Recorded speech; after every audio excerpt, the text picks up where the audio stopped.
guys, it's Elaine, the Ninja Life Coach, and today I'm here with Nichole, and we're going to hear Nichole's story, and it's a story of tragedy, it's a story of redemption, and it's a story of recovery.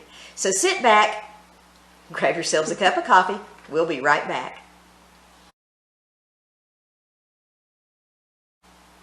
Hey everybody, as you can see, we're back, and we just had a little bit of trouble with me forgetting to turn on the audio for this, so we're having to go back and record it again. So Nichole, bless her heart, she's been very patient with me on this. But Nichole, tell us a little bit about yourself. Tell us about you. I am 50 years old, and I'm not ashamed of it. Good for you. Yeah. I am a mother of 4 daughters, and I just became a grandmother on July 4th. And that's been a whole new journey in my life that I'm just enjoying greatly. And I'm also a wife, and my husband and I in January will have been married for 30 years. Wow. And so I think that's quite an accomplishment today. In today's society, man, that is a long time. That's like 100 years. Yes. Well, he's my best friend, and I couldn't have gone through this life without him. So I've been very blessed to have him as my partner. Yes, he is a very good one. Yeah.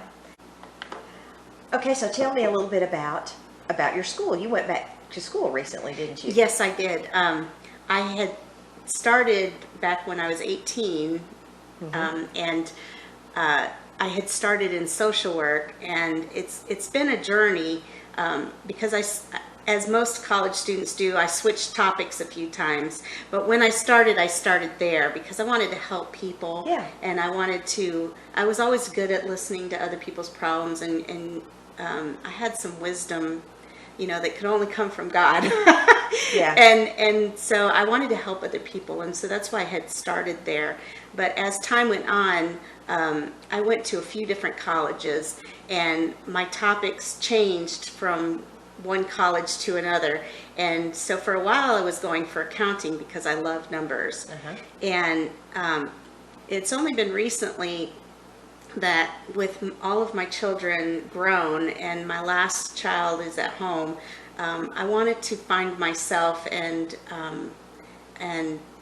figure out who I was and who God wanted me to be and the journey that He wanted me to be on. And I started talking to my pastor, who is a counselor. He's a Christian counselor, and he's very specific that he's a Christian counselor. And he said, I really think you would do well at this.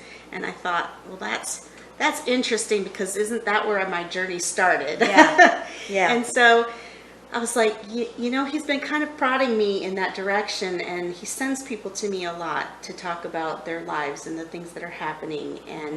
And so I can really see where God was leading me in this direction. And so he accumulated all of the classes and schools I had been to and sent them off to a university that he is an advisor for.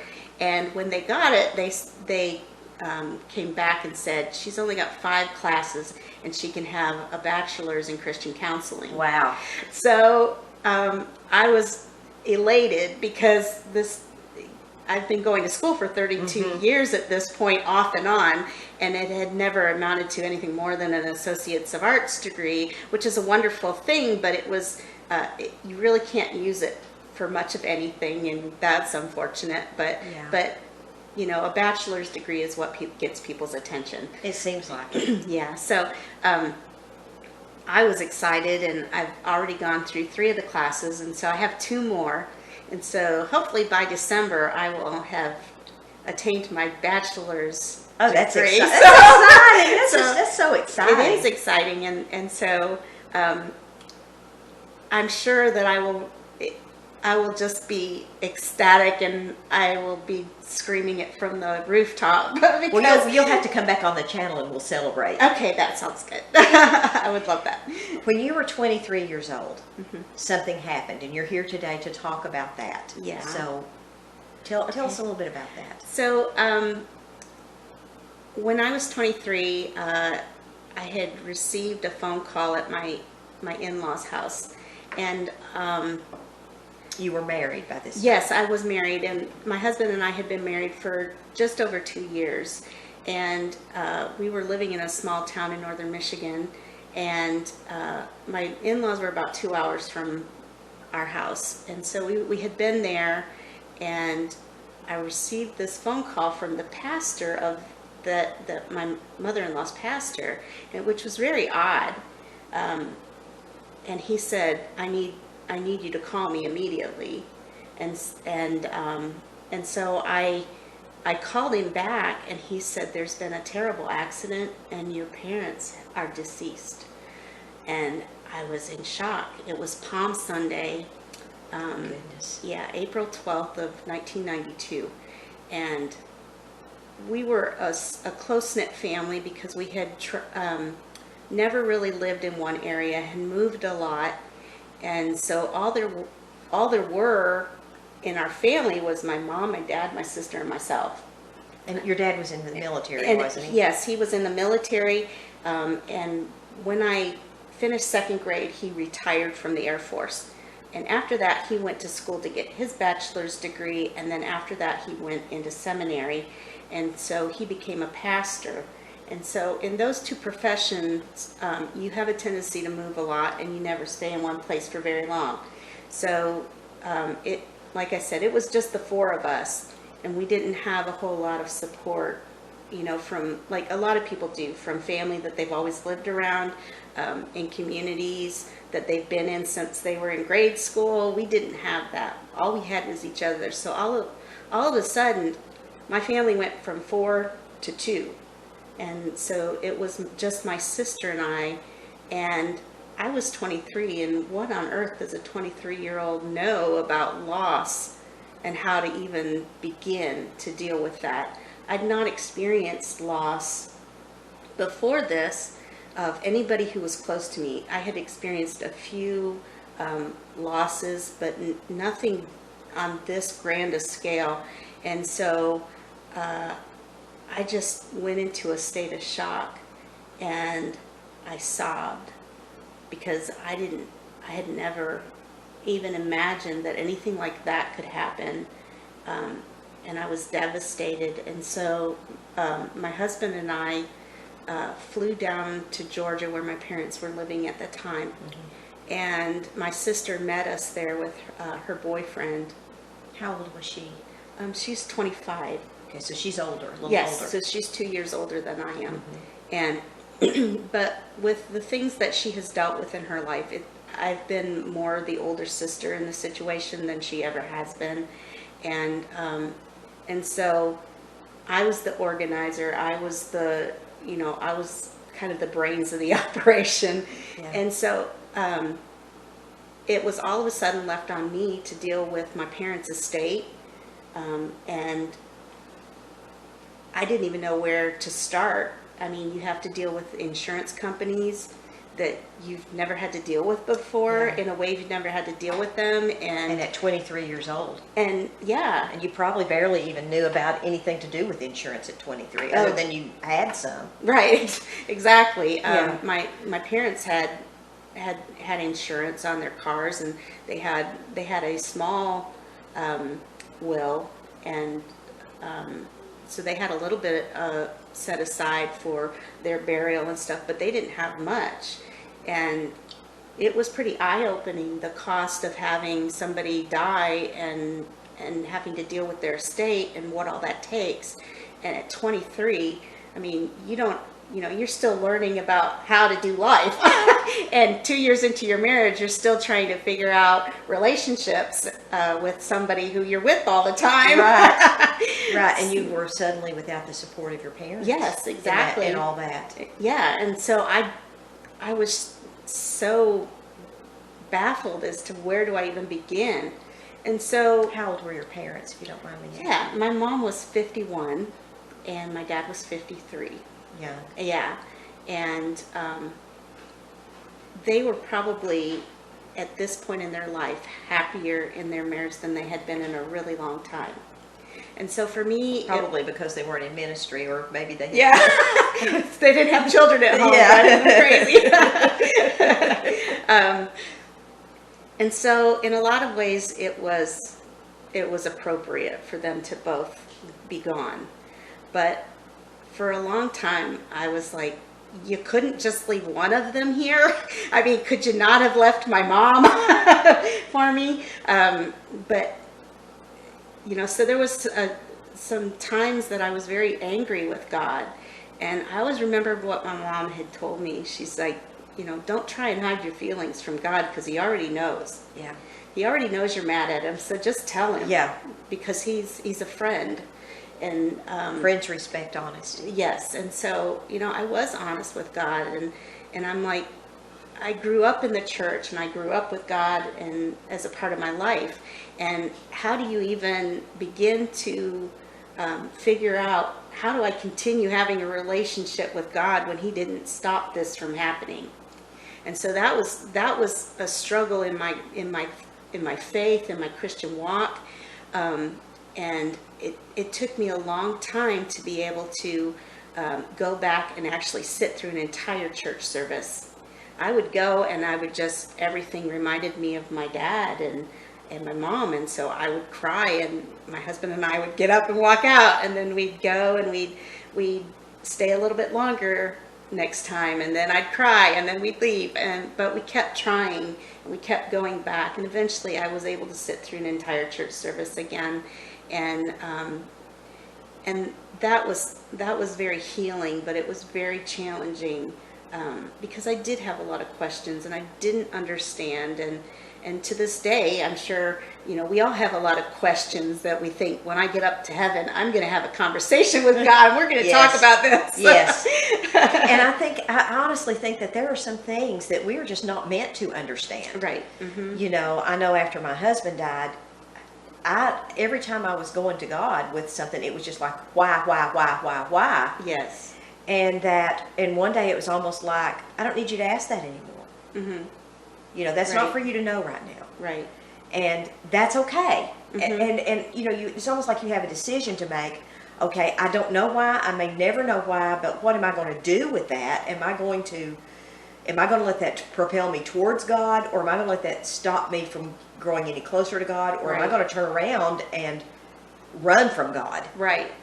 And a lot of people do run from God. Uh-huh. And it would have been very easy for me to run from God. But he had always been such an important part of my life. There was a part of me that didn't know how to let that go, or want to let that go. And I'm glad, because my relationship with him has been wonderful, in that even through all of this, he's brought people into my life that have acted as close to a mother as a mother could be. Yeah. Without being your mom. And he's brought men into my life that could be father-like, without actually being my father. And I learned a lot about God being my father, and what a revelation that was. Yeah. When God is a good father, and he loves us, and he wants good things for us. And so I'm glad that he brought all of those messages to me when I needed them, and all the people in my life that he brought to me when I needed them. He's never let me be without. Yeah. Even when I thought I was living without, he always had somebody there doing something that helped me know that he loved me, and to continue on in my Christian walk. So anyway, it was. Go ahead. Go ahead. It was a long journey, and it literally had me walking in a fog for at least 5 years of my life, because it takes a long time to go through your parents' estate and go and deal with all of the little pieces and parts of a situation like that. Uh-huh. And so it took about 5 years, and then it was as though after walking through this fog all this time, that the sun started coming out. And you know, that brain fog, it's such a common thing. I've talked to a lot of widows since my husband's been gone, and they all have that. They've all experienced that. And as I've talked to folks who have lost someone in their life, it's just almost, I don't know if it's the body's way of just kind of shutting down and dealing with that grief. But it's part of that process that I haven't talked to anyone who hasn't gone through that. Yeah, it was a strange time for me because even during that time I was having children, and so I feel kind of bad because there are things about the first two children that I just don't remember all that much. Maybe you'll grow up, you'll be fine. Are you my kid? Wait a minute. Right. I don't remember you. and I struggled at being a mom because I didn't have a mom to turn to. I had moms put in my path. And God delivered some really amazing women to me in those early years to help me get through that first phase of motherhood. And He gave you, it sounds like He gave you that community that you felt like you were lacking somewhat when you were growing up because you moved around so much. Right, exactly. Yeah. And it was neat because it was the community we were in was not that far from a place that I had spent 3 years in middle school and high school. And strangely enough, I was in contact with a lot of those people still. And so the church in the community we're now living in heard about me because of the people in the other town. And they watched for me. And then when I showed up at church, they wrapped their arms around my husband and I and helped us get through that period of time in our lives, and it was wonderful, and I love those people to this day. They're still a part of my life. Yeah. You remember those who walk with you through tragedy. Yes. It's almost like they become like a little piece of your heart. Right. They're just so precious. What happened at the day that you came out of the brain fog? One of the things that I distinctly remember was we lived out in the country, and there were fields that were around our house. There were farmers' fields, and there was a lot of wooded area. But my husband and I used to walk up and down the street pretty frequently to get some exercise. And there was this field, and it was full of flowers. And I turned to my husband and I said, "Where did all those flowers come from?" I've never seen them there before. And he said, "They've always been there." I said, "No way. I've never seen them. I've never noticed." And you really love nature. I do. I love nature a lot. So it was. So you would have noticed them. Yes, I absolutely. If you hadn't had the brain fog. Yeah, as a kid growing up, I loved nature, and I was out skipping rocks in the creek and climbing trees and communing with nature. And I love animals, and so it was very, very odd for me to not notice. And that particular time, it was so beautiful. I just couldn't believe that something that beautiful was right next to my house, and I had not noticed it. Because when we bought the house, it was just after my parents died. We were in the process of buying it, and then my parents died. And so I just stopped noticing a lot of things because it was all I could do to get up every day and to survive and to feed my children who would come into my life and deal with so many other things and then deal with my own emotions. So it was quite an amazing moment when that happened. It was like I woke up. Like I had been asleep that whole time, and I woke up. I know, it's just interesting that those flowers had been there all along. Yes. But you didn't see them. No. But at the right moment, you saw them. Yes, I did. Just at a time when you could perceive that and receive that little gift that God had given you. Exactly. You saw it. You're like, oh. Yes. Yeah. And what effect did that have on you? It was really powerful. I mean, it really impacted me because it made me aware how far gone I was, how asleep I was, that there were so many things that I hadn't been noticing, and in those times, God was placing people in my life, And even though I was feeling alone and not knowing whether he was there or not, and doubting at times, it was during that time that I could reflect back and started seeing, oh, he put this person in my life to take care of this for me. He put this person in my life to get me through this piece. And it was a very awakening time in my life, and seeing how powerful the relationship that I had with my husband. God knew what he was doing when he put us together, and we married young. Yeah. Most people don't get married when they're 20 years old. and I knew that God had brought him to me at that time in my life, and we married young so that I would have a support here on earth. Yeah. That I needed to get through what was going to be a very big tragedy. Yeah. So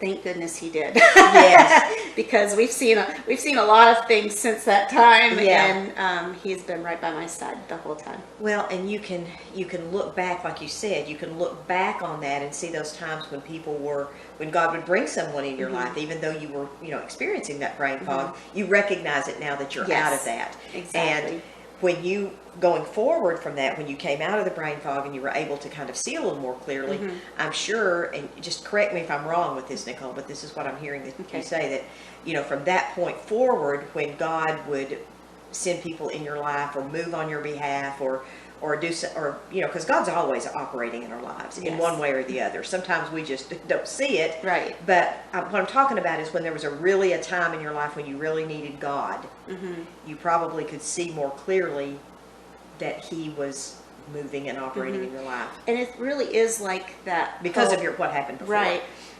It really is like that footsteps. How God carries you through that time, even though you feel alone and you don't see him and you don't know where he's at.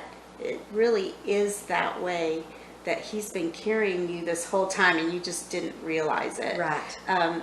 But it does, having something that impactful makes you aware of the things that are then taking place in your life a little more clearly, because you've been hurt.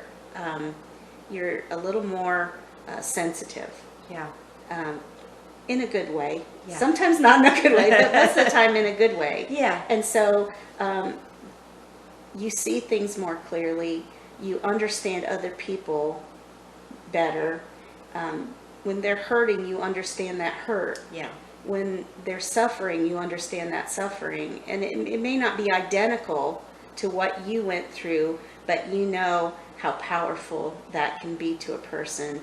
And you are a trustworthy partner for them in their grief. Yes. And that's a very good way to put that, a trustworthy partner. Yeah. Because their grief is safe with you. Yes. Because during that time, because I was young and none of my friends were experiencing this, they didn't understand why it was taking so long. Right. It's like, what's wrong with you? Right. It's been 4 years. What's your problem? Right. But it was a double loss. It was. It wasn't just one. Right. It was two. Right. And they weren't insignificant losses. They were large. Right. And so, but it was very hard for other people to understand, like, why on Palm Sunday you want to stay in bed. Yeah, exactly. Yeah. It's not just April 12th. It's Palm Sunday. It's like there's 2 days, not just one. And sometimes those 2 days come together and are one again, but not very often. Right. And so it was a struggle for people my own age because they hadn't ever had that kind of experience before. Well, and most people haven't had that double tragedy like that at the same time. Well, I had people that were in their 60s that were coming to me and they were saying, how did you manage to do this? What did you do when it came to that? And I was giving advice to people in their 60s on how to manage a death and an estate. And, I was giving them advice on what it was that they might want to think about while dealing with the death of their parents. and usually, of course, it was one at a time.